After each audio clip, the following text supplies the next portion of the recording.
Okay, so everyone, in this video, we're going to be looking at the different functions in a call through Teams. So basics, I think everyone probably knows this at this point. Use this button to turn your camera off. So this could be useful if your students are working on something and you don't need to see them, they don't need to see you anymore. You can shut that off.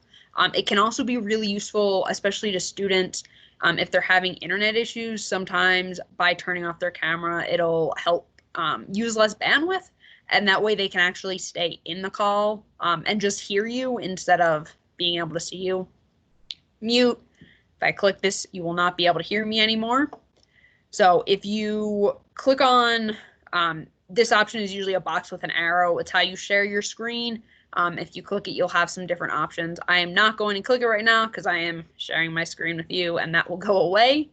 But you can play around with that on your own. We have our little ellipses, so different options there. So big ones, showing meeting notes. So you'll get a window on the right hand of your screen. So this way, if you have certain things you need to talk about before the meeting, you can throw them up there. That way you'll be able to stay on track. Or if someone's taking notes, it can be done there.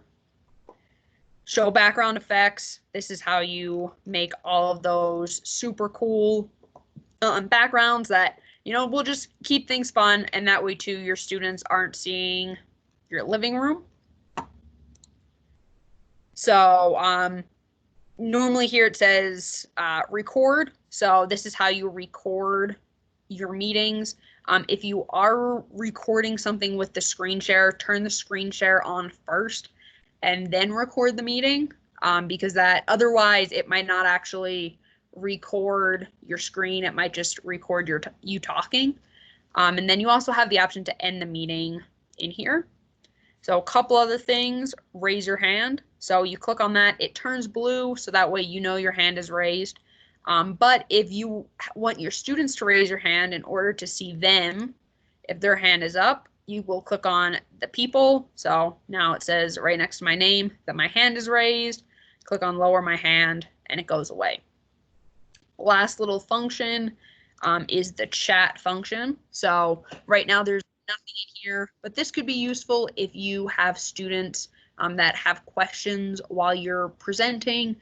They can just type them in, and that way you can go back later and look at them. And then last but not least, how to end a call. You're going to click on the red box with the phone where it says hang up, and that will end your call.